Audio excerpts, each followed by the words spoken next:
और बड़ी खबर भोपाल से आ रही है, जहां बीजेपी विधायक दल की बैठक खत्म हो गई है। प्रदेश बीजेपी दफ्तर में मौजूद सभी बीजेपी विधायक, सीएम शिवराज सिंह चौहान, केंद्रीय मंत्री प्रकाश जावड़ेकर बैठक में मौजूद थे। प्रदेश अध्यक्ष वीडी शर्मा, केंद्रीय चुनाव पर्यवेक्षक विजय पांडा भी इस बैठक में शामिल थे। तो अब से कुछ देर पहले ही ये बैठक खत्म हुई है। विधायक दल की बैठक चल रही थी, शाम को 6 बजे बैठक प्रस्तावित थी, हालांकि थोड़ा लेट हो गया था, लेकिन ये बैठक अब तक चलती रही और अब से कुछ देर पहले ही बैठक खत्म हुई है। सभी विधायक जो हैं वो इस वक्त अब अपने अपने जगह लौट रहे हैं। और बड़ी खबर इस वक्त हम आपको बता रहे हैं, बीजेपी विधायक दल की बैठक अब से कुछ देर पहले खत्म हुई है। बीजेपी नेता और पूर्व मंत्री संजय पाठक ने राज्यसभा चुनाव को लेकर बयान दिया है। उन्होंने कहा कि कांग्रेस में खलबली मची हुई है, राज्यसभा चुनाव के परिणाम कुछ भी हो सकते हैं। उन्होंने कहा कि इस बार राज्यसभा चुनाव का रिजल्ट चौंकाने वाला आएगा। अनुसूचित जाति के नेताओं के साथ अच्छा व्यवहार न होने पर कई विधायकों में नाराजगी का माहौल है।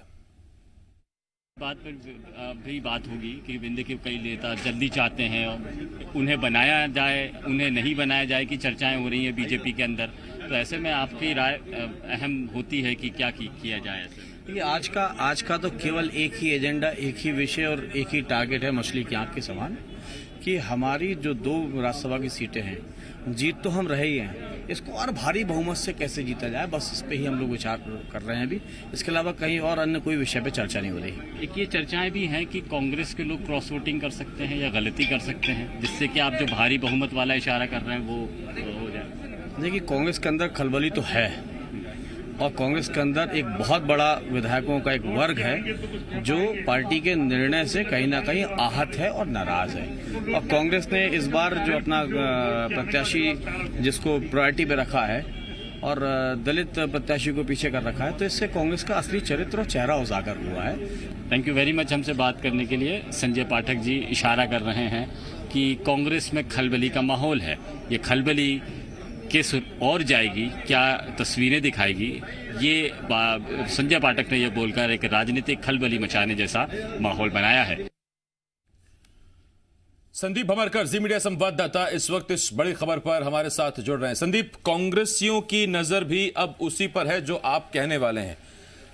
107 विधायक हैं, 7 निर्दलीय बसपा सपा वाले भी नजर में आ रहे हैं।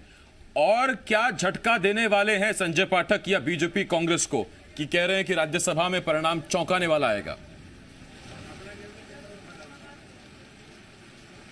बिल्कुल एक झटके की रणनीति तो है जो इशारों में संजय पाठक के जरिए बाहर निकल कर आई है।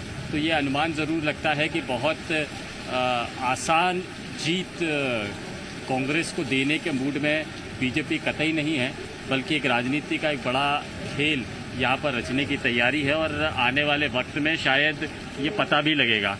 अब चूंकि केवल आज की रात ही रह गई है आसिफ, कल सुबह 9 बजे से मतदान शुरू हो जाएगा और मतदान के शाम तक चलता रहेगा और कल ही परिणाम भी आ जाएंगे। परिणाम जैसे जैसे करीब आते जा रहे हैं, मतदान का दिन करीब आ रहा है, वैसे वैसे ये बहुत दिलचस्प होते जा रहे हैं इलेक्शन कि आखिर ये इलेक्शन है क्या। और इसमें आज की यह बैठक, यानी कांग्रेस ने तो दोपहर में ही बैठक कर ली थी, लेकिन बीजेपी में आज की यह बैठक ये ज़रूर इशारा कर रही है कि कुछ ना कुछ फिराक में बीजेपी ज़रूर है। जो यहाँ पर जो रणनीति बनाई गई है उसको इम्प्लीमेंट करने का वक्त अब कल का होगा और शाम को परिणाम चौंकाने वाले आए। ये सारी रणनीति बीजेपी की बैठक में तैयार कर ली गई है।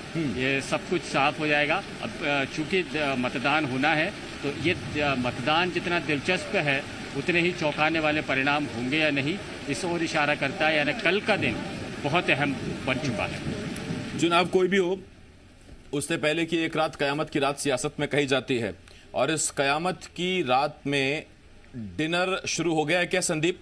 और सवाल ये भी कि डिनर के साथ साथ जो 2 नाम जिनका हम बार बार जिक्र कर रहे हैं, केदार डाबर और प्रदीप जायसवाल, आपको नजर आ रहे हैं?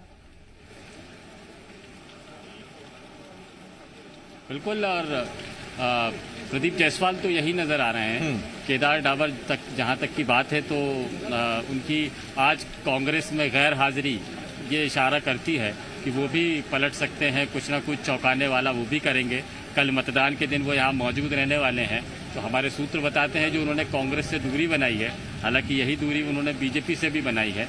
क्यों नहीं आए ये तो पता लगेगा, लेकिन कांग्रेस के साथ में दिखाई देने वाले डाबर आज कांग्रेस में नहीं है। बीजेपी में भले ही नहीं आए हों, लेकिन हो सकता है कि वो अपने जो बाकी के 3 निर्दलीय साथी हैं उनकी तरह बीजेपी में दिखाई देना पसंद नहीं कर रहे हो। लेकिन हो सकता है कि परिणाम जब मतदान वो देंगे तब कुछ और किसी और तरह का वोट वो दे दें। यहाँ पर ये दिलचस्प आपने बात कही है कि मीटिंग खत्म हो चुकी है और रात 9 बजे के बाद में किसी भी तरह की गतिविधियाँ पर पाबंदी लगा दी जाती है और इसलिए अब डिनर करके लौटने का वक्त है।